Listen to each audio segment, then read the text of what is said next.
Namaste, everyone. I offer you my most humble respects. And before speaking, I will just chant a couple of invocations that are highly auspicious and are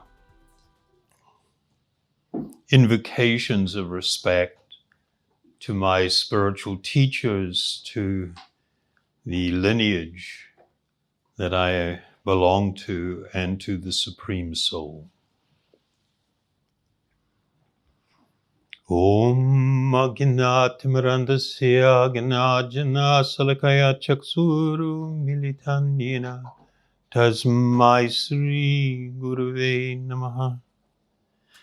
Bhaja Sri Krishna Chaitanya Prabhu Nityananda Sri Advaita Gadadhar Sri Vasadi Gaur Bhaktavinda.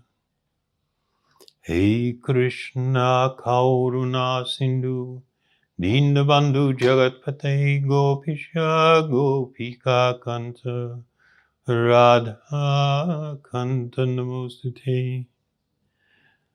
Om Namo Bhagavate Vasudevaya. Haribol. So the topic I was asked to speak on is it lust or love? Spiritual wisdom and practices to cultivate real love. Actually, today is a really auspicious day. On the Hindu calendar, they refer to it as Diwali or Deepavali, and sometimes referenced as being the festival of lights or New Year. But actually it's something more incredibly wonderful.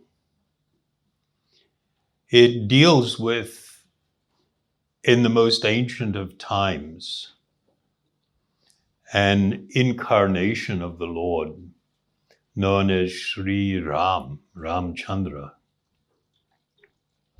who manifest in this world, and as part of the pastimes that he manifest, he was very unjustly sent into exile for 14 years. He was appeared in a dynasty, a great dynasty of great emperors and kings.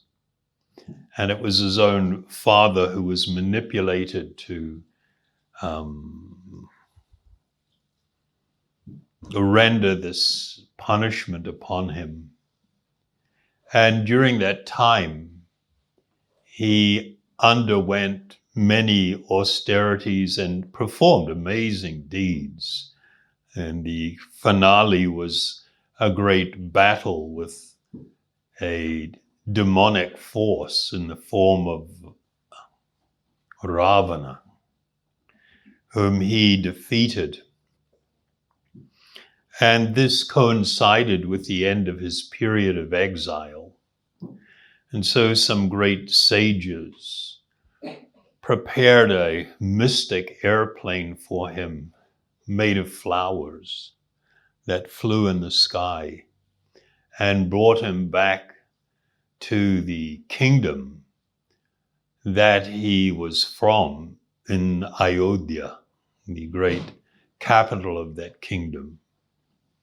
And when people were told of his imminent arrival, they all lit these small, they have like little clay pots, and they have a cotton wick, and they burn oil or ghee. And so the whole place gets lit up with these amazing little lights. And so hence the people refer to it as the Festival of Lights. But actually the lights weren't the main thing. They were simply symptoms of something else. the people of that kingdom had come to love him so dearly, and they did not even know why, but they loved him more dearly than their own life. And so when he was sent into exile, it was absolutely crushing. It was devastating. And for the 14 years that he was away, people pined. They experienced heartbreak that is incomparable to mundane relationships. Complete heartbreak. And the idea that he was imminently going to arrive back in the kingdom was so overwhelming that, as a great expression of love, they lit these lights, serving as like a beacon to attract the Lord of their heart. And so it is an overwhelming expression of love, this undertaking. And so the fact that today is the day this is celebrated and we are speaking on the subject is quite wonderful and auspicious. You agree? Yes. Cool or what? Super cool. So in speaking about the subject of love, some of you might find some of the ideas that I will put forward are actually quite challenging. And that is a good thing, to be challenged in the current way that we look at things can be very helpful in relation to our spiritual growth. Before we get into the subject, I just want to share with you a foundational idea that serves as the basis for the conversation. In this world, there are only two actual perspectives. One is the material perspective, the other one is the spiritual perspective.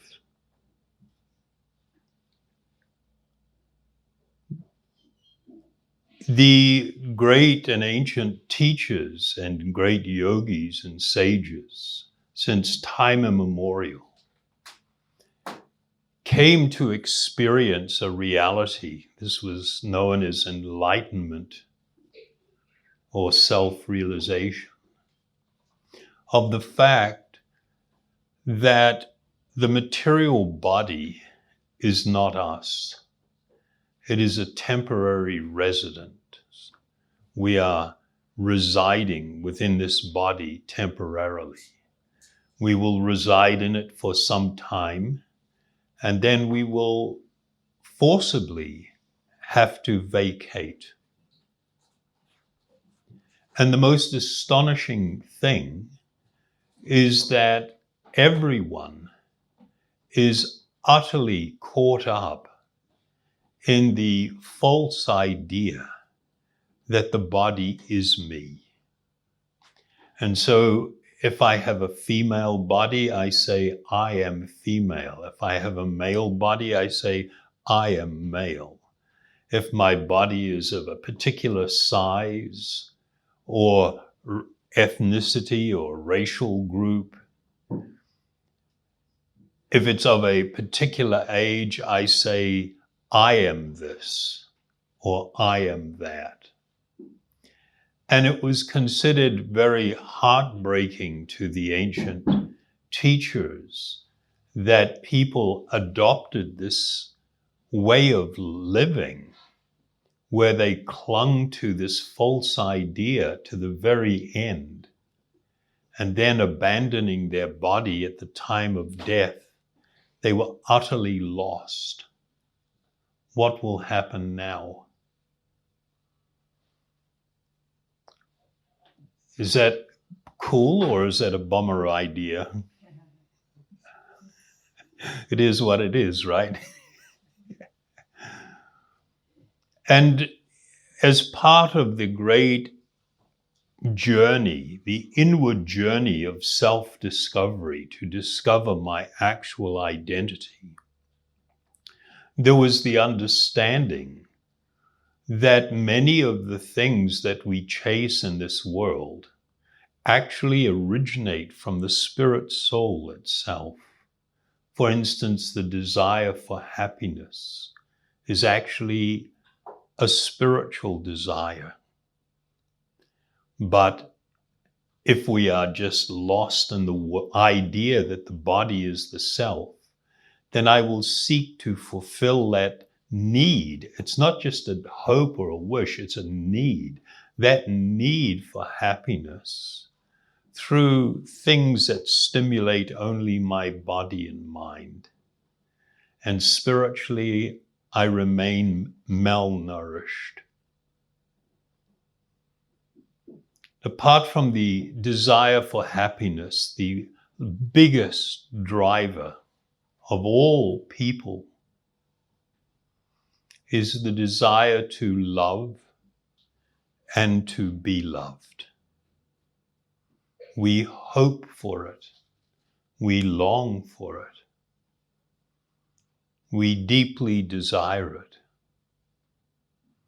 But not recognizing the truth of our spiritual identity, we seek to fulfill this profoundly spiritual need simply on the body of the mind and emotions and the physical body. And our experience is that even though we can stimulate the body and mind with all kinds of amazing experience, it doesn't fulfill us. It doesn't satisfy this profound and deep desire that we have for love.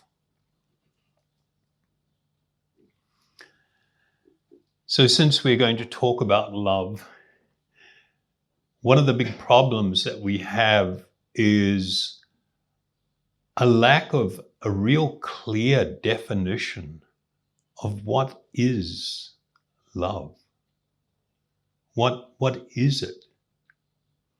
If we turn to the dictionaries, they define it as an intense feeling of attraction and deep affection.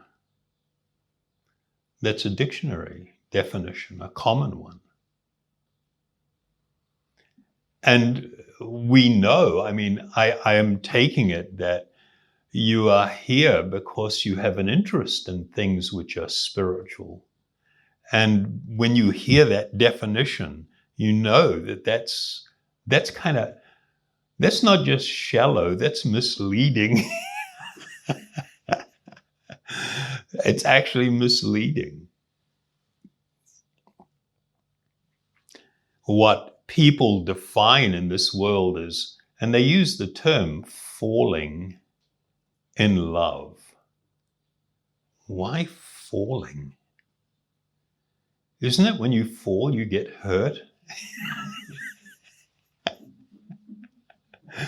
It's the experience of a sudden rise in a sense of excitement and thrill, and the thought, is this it? Is this person the one? Even that idea, is this person the one, is pretty interesting. It speaks to a principle I'll talk about a little bit later, the idea of soulmate. That we have this actual innate longing and hankering. But I ask the question, is this the one? And when people talk about falling in love, you notice it's really, I don't know, maybe I'm just a little callous. It's a little amusing, that people will ask someone, ooh, what's going on with you? Is there someone new in your life?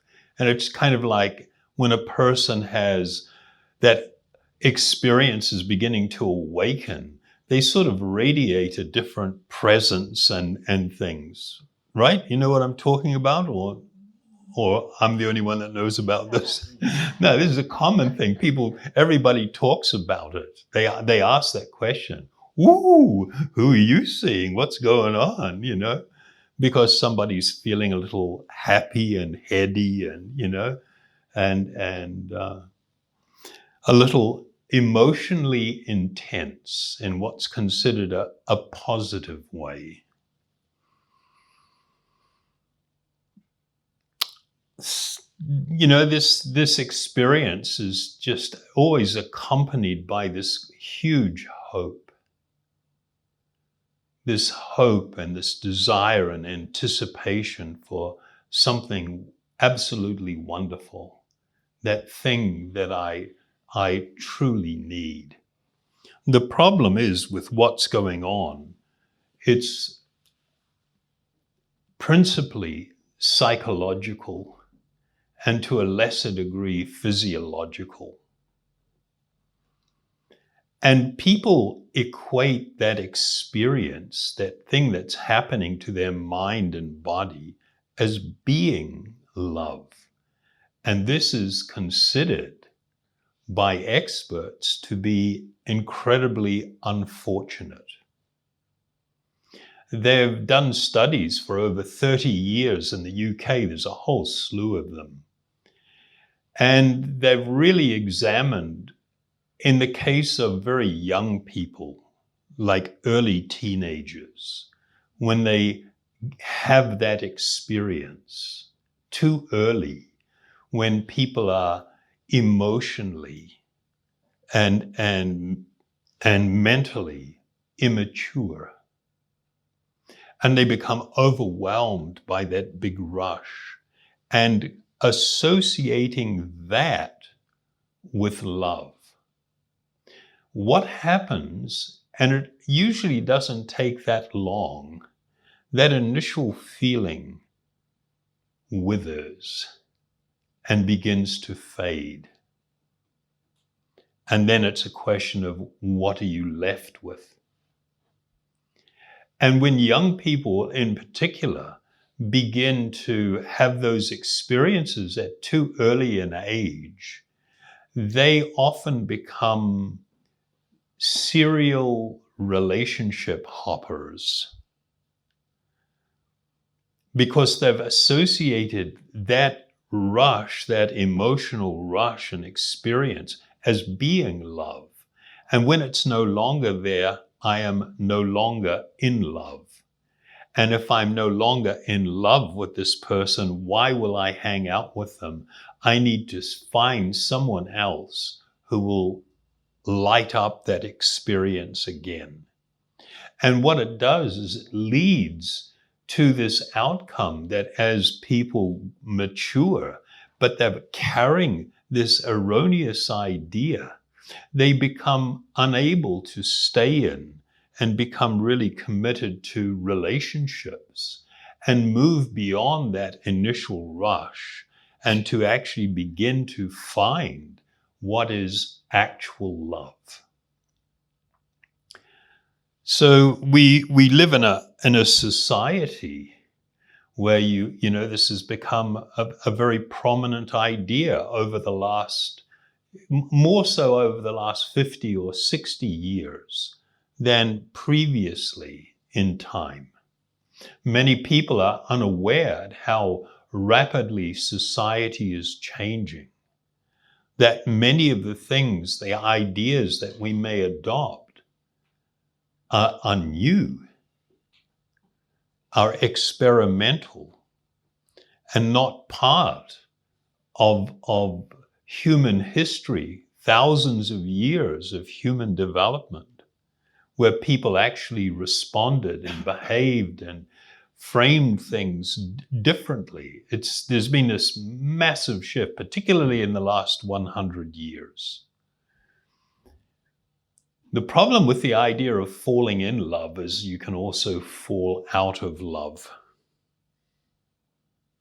And of course, that becomes really tragic, particularly if it's only one of the partners of a relationship who decides it's time to move on, and the other person is still heavily invested.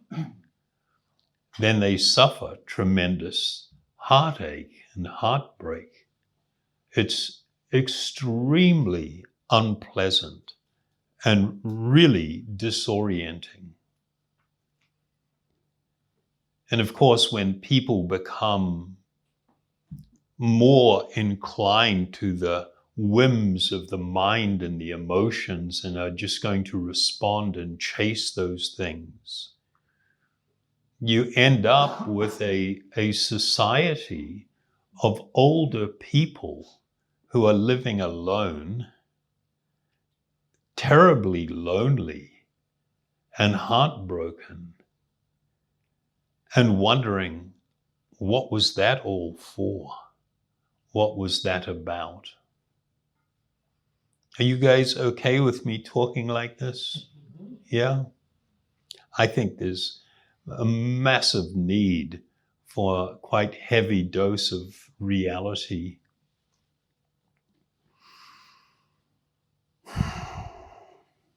You know, and when people experience it, because of their concept of love is so shallow, they think, when I'm no longer feeling this, I've fallen out of love, therefore I don't need you anymore, you are not providing me with what I want, it's time for me to move on.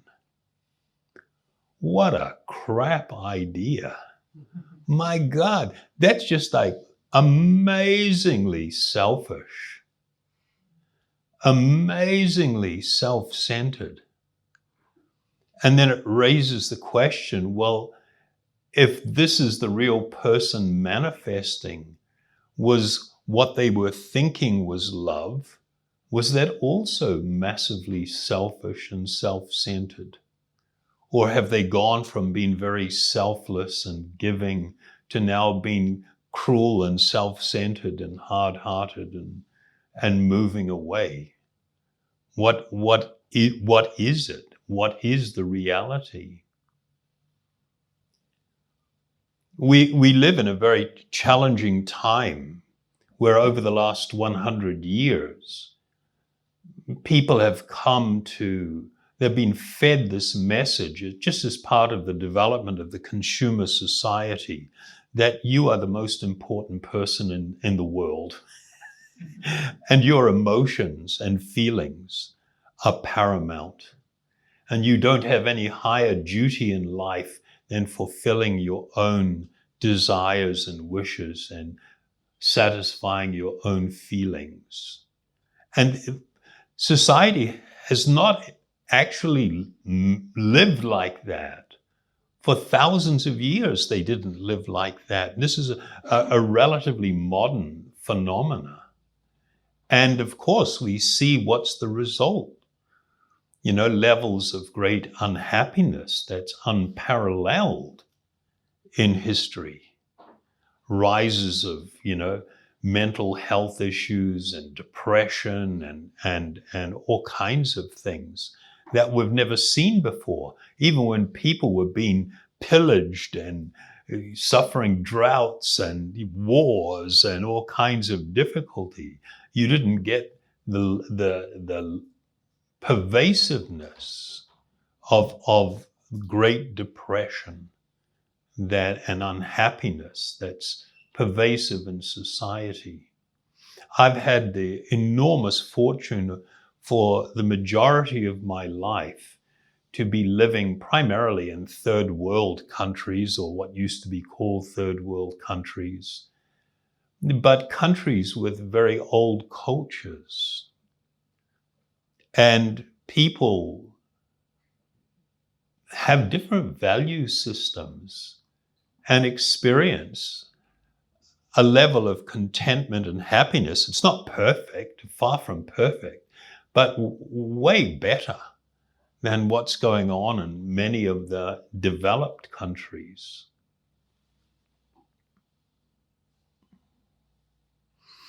Got a few notes here.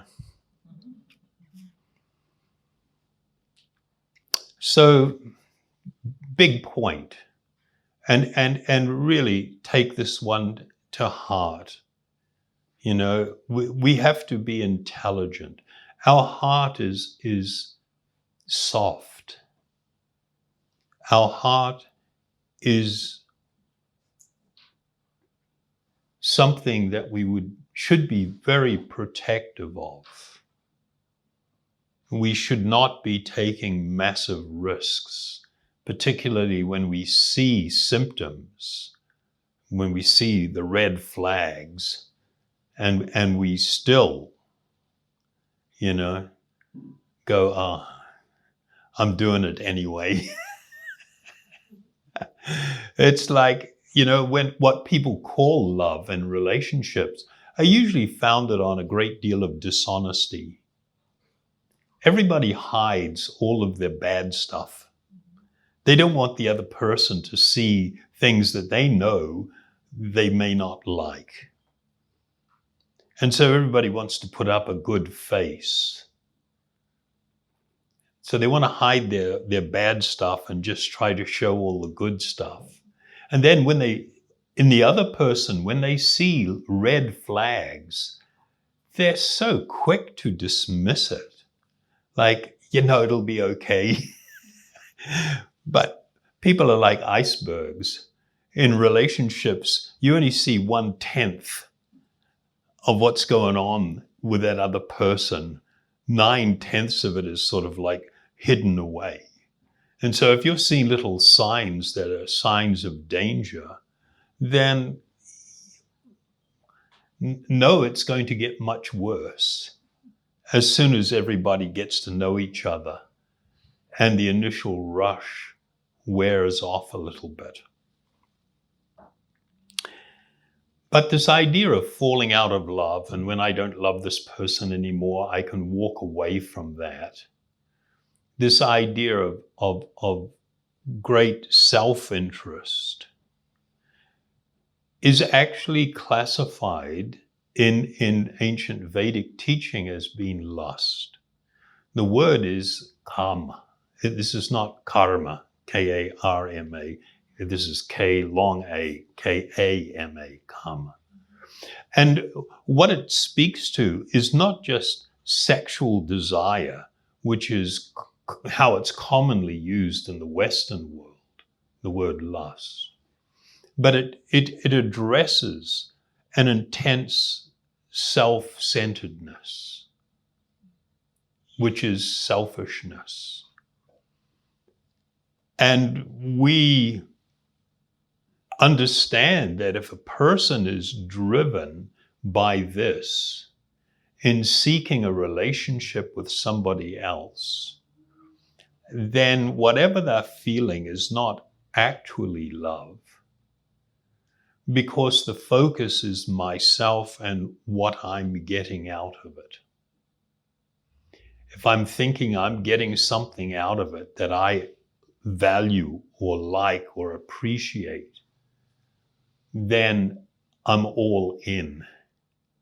But as soon as I'm not getting anything out of it that I value or appreciate in my current state of consciousness, then I'm all out.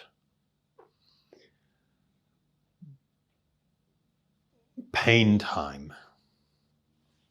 So what is love? You know, the great characteristic of love is a generosity of spirit. It is the mood of giving rather than the mood of taking.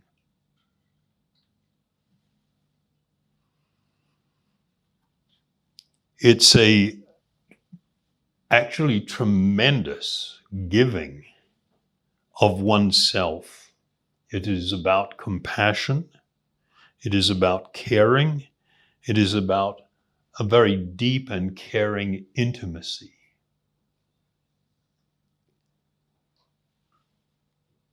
When we look at ancient both spiritual and even religious traditions, they really clearly defined love as the willing of the good of others. To love someone is to will the good of that person, to work towards what will bring that person in the direction of that which is good. And they're using the term good here in a very profound way.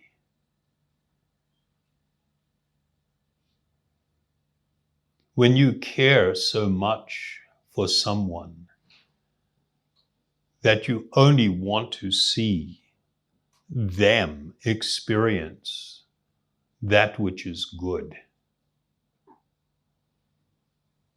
these were considered symptoms of what is actually love.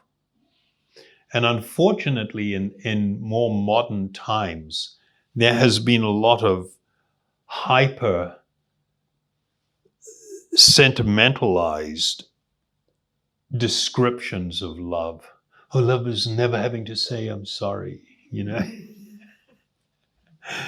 And these ideas they put out there, you know, if you really love the person, you'll let them go. And if they're meant to be with you, they'll come back. And there's just like, you know, Hallmark with all their love cards and all these cute little sayings and things that actually don't deal with that which is deeper and more wonderful, that which is actually spiritual, that which is transcendental, that which we truly desire.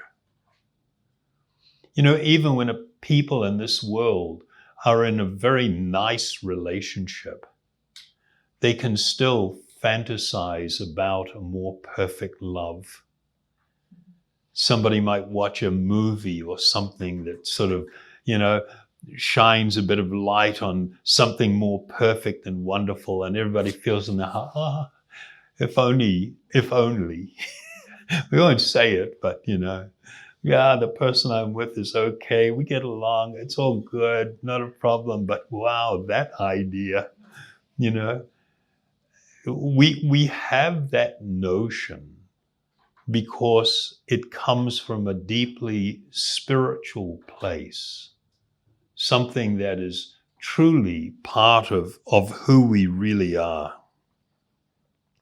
And any sort of ideas that I will love you if you love me is actually quite egotistical. It's not a spirit of giving.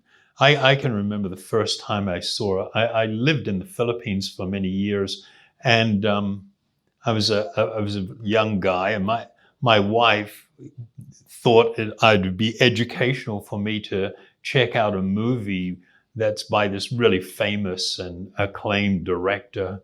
And I went along to one of these movies, and I was watching, and there was this girl from a poor family, and she met and fell in love with a guy that was from a wealthy family, and you know they had a really nice relationship and everything. And then it's like the mother starts pressuring her son. You know, you can't be having relationships. You should be marrying up or someone of equal status. You know, and you'll value what I'm saying later in life. You know, all the stuff that people to talk about.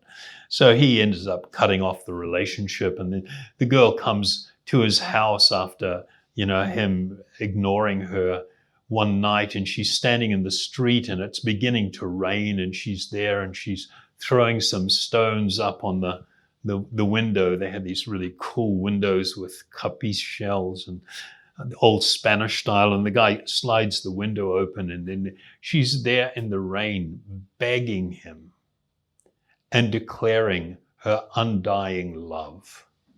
I love you. I love you. And then his response is to be rather cold-hearted and just absolutely reject her. And she goes from this, I love you, you are everything to me, to now cursing. And just, you absolute asshole, how can you do that? I'll kill you, And it's just like, wow, in this short period of time, this switch from this profound declarations of love to now all of this anger, because I'm not getting what I want. I'm not getting what I think I deserve. For instance, I've got a fantasy that this person is going to be the perfect object of love. And they're turning me away, so I'm being deprived of what's truly mine and what I deserve. And so I manifest anger.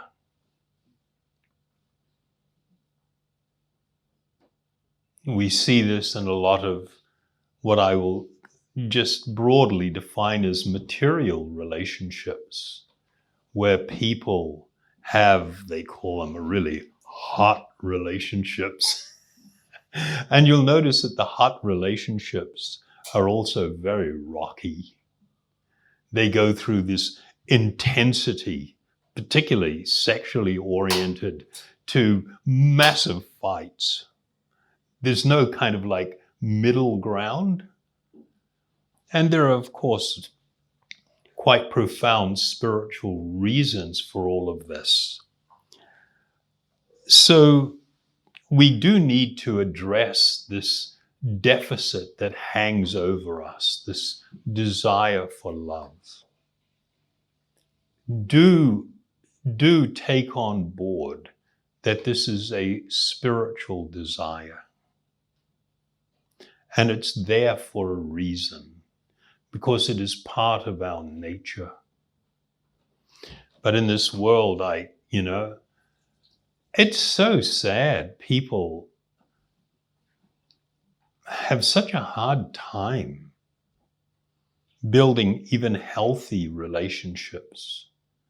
And so we usually turn into a species. I'll get a pet because my pet loves me unconditionally. No, it doesn't. Don't you know what an animal is?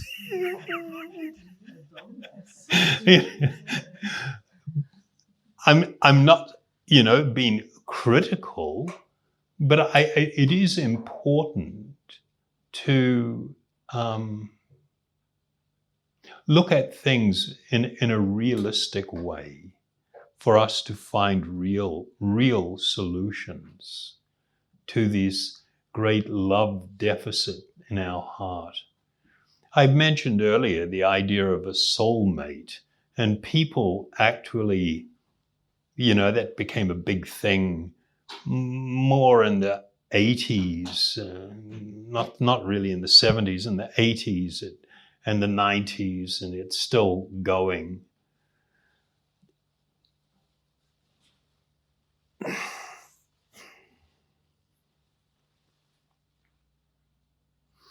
The perfection of the love that we seek and desire is found in the little story I told you at the beginning about Diwali. How all of the people in the kingdom of Ayodhya experienced an extraordinary love for Rama. And in his absence, they pined. For 14 years, they pined. They had husbands and wife, they had children and parents and grandchildren and all of these things, all those relationships, but they still pined. They saw him as the highest object and the most perfect object of their love. And there is a deep spiritual reason for it. This thing I will share with some people may not sit very well because we have become somewhat allergic to notions of higher transcendent realities or God or whatever term we want to use. We're okay with the universe. I can send my intentions out to the universe. But if I sent my intentions out to anything or anyone else, that would be weird. But sending it out to the universe is not weird. That's perfectly okay.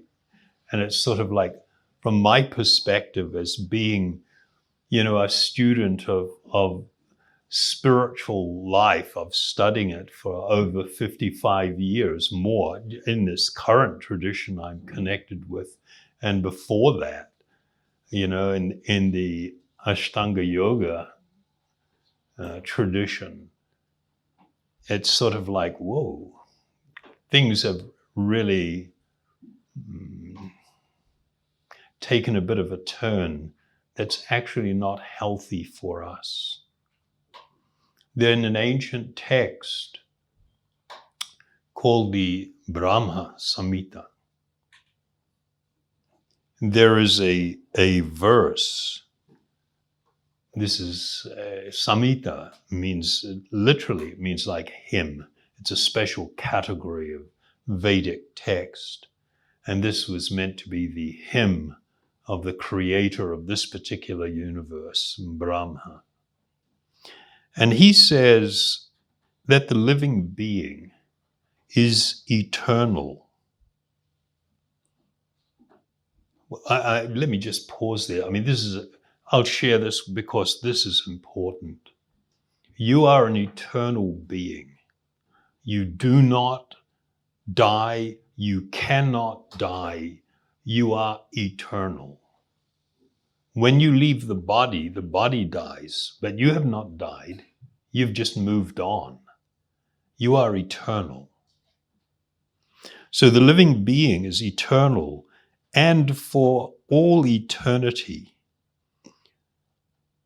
without a beginning, is joined to the Supreme Soul by the tie of an eternal kinship. You have a soulmate. You have a long-lost relationship that we are seeking to recover. We are seeking to reignite, to rediscover. It is part of our eternal spiritual nature.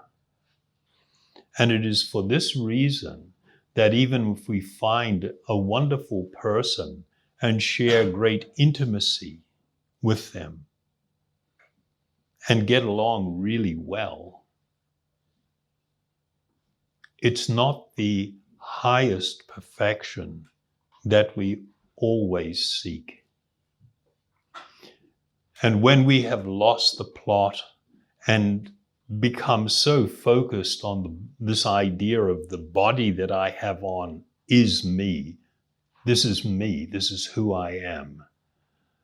This idea is considered the foundation for all unhappiness. And to the degree that you cling to this idea, to the same degree, you will experience varieties of unhappiness and painfulness in life. So in a great text called the Bhagavad Purana, it states, thus, mistaking the temporary for the eternal, my body for myself, and the sources of misery for sources of happiness, I have tried to take pleasure in material dualities. Covered in this way by ignorance, I could not recognize you as the real object of my love. This is an extraordinary revelation. This is the meaning of self-realization. This is the awakening of actual enlightenment. This is a really big subject, and we're just barely touching the surface.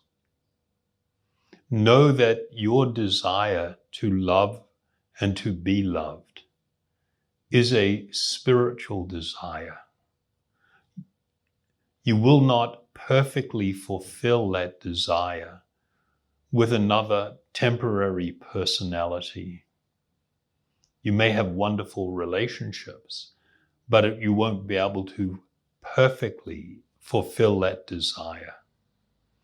When we actually experience the awakening of true spiritual love, then the way in which we love other living beings, those close to us and even those far from us, will become extraordinary. There will be an awakening. And that definition that we read a little bit earlier, love means willing the good of others. And think of that in relationship to even the relationships that we cultivate in this life, in this world. If I truly love someone, then I am always seeking their good. That's a profound idea. And of course, the way that a person will grow in this awakening of true spiritual love is in two things. One is the cultivation of true spiritual wisdom. Don't buy the crap. For so long, we just buy all these ideas and all this stuff. And, these things, it's just like everybody's just often sharing the crap, not the deep truth. Seek what is true and cultivate it. And the second thing you need to do is to adopt a meditation practice. And when I say a meditation practice, I am specifically talking about this practice of a deep immersion in spiritual sound. Meditation is not a mental activity. It is an immersion of my mind, of my heart, of my being, in that which is purely spiritual. That is this spiritual sounds. And when I do that, it begins to dissipate the fog. The fog begins to burn off, and I begin to see with great clarity. I will begin to look at myself completely differently. I will look at others really differently. I will look at this world completely differently. This is the meaning of enlightenment. And so to close out, I went over time. Joe Swami's going to be bummed. We'll chant. I'm going to chant what's sometimes called the Hare Krishna mantra or the Maha Mantra. It is actually a great mantra. It is actually a love song. It is a crying of the heart. It is a crying of the lover for the beloved, or a child for a parent. That is what it is. So I will chant, then ask you to respond and follow.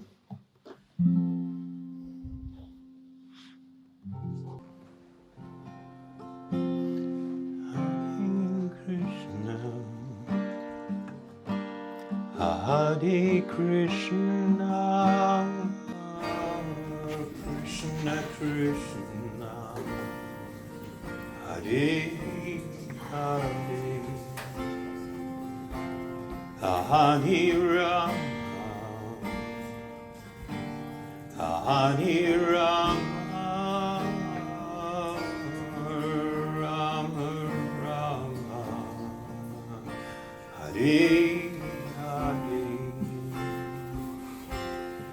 Hare Krishna, Hare Krishna, Krishna Krishna, Hare Hare, Hare Rama, Hare Rama,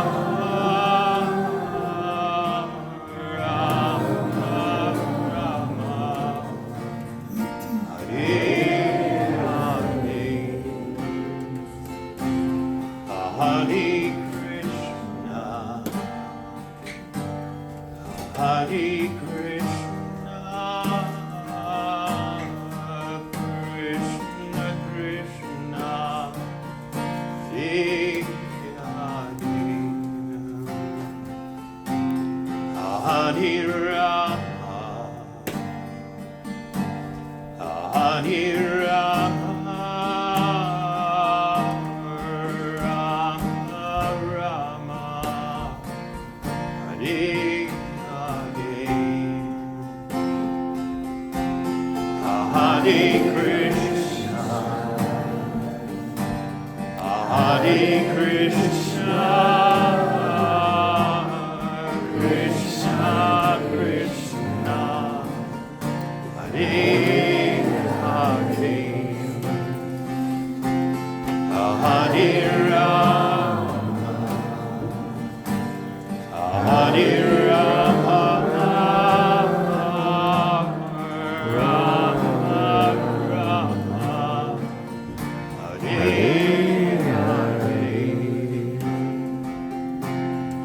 Hare Krishna, Hare Krishna, Krishna Krishna, Hare Hare, Hare Rama, Hare Rama,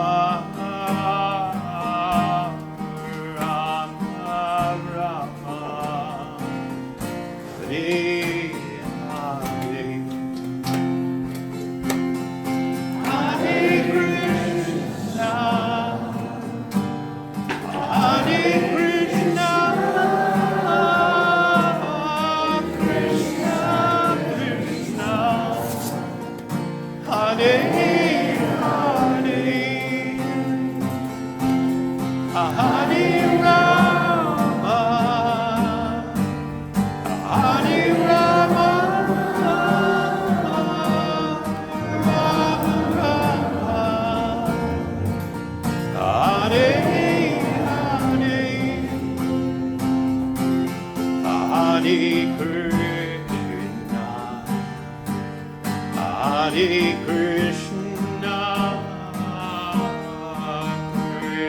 Krishna Krishna, Hare Hare, Hare Rama, Hare Rama, Rama Rama, Hare Hare Krishna, Hare Krishna, Krishna Krishna, Hare Hare, Hare Rama, Hare Rama, Rama Rama, Hare Hare, Hare Krishna, Hare Krishna, Krishna Krishna, Hare Hare Rama, Hare Rama, Rama Rama,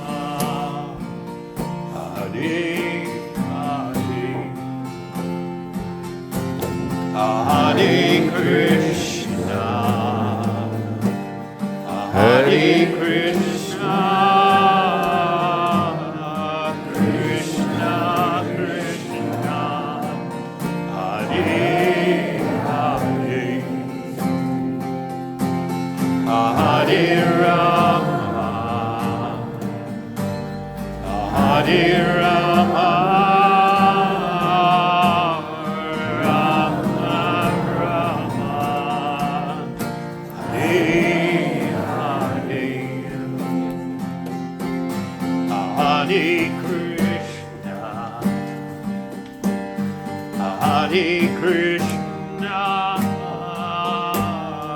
Krishna Krishna, Hare Hare,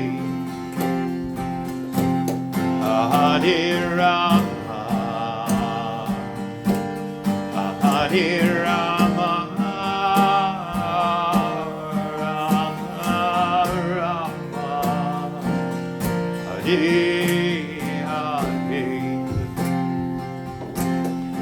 Hare Krishna, Hare Krishna, Krishna Krishna, Hare Hare, Hare Rama, Hare Rama, Rama Rama, Hare Hare, Hare Krishna, Hare Krishna, Krishna Krishna, Hare Hare, Hare Rama, Hare Rama, Rama Rama, Hare Hare, Hare Krishna, Hare Krishna, Krishna Krishna, Hare Hare, Hare Rama, Hare Rama,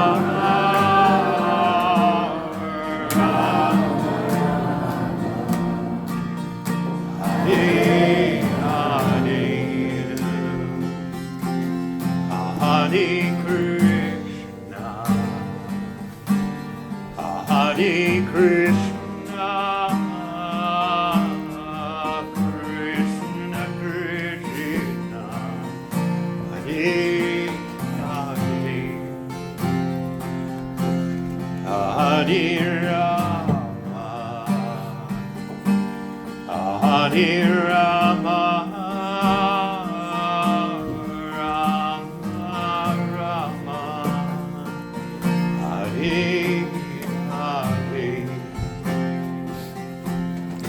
Hare Krishna, Hare Krishna,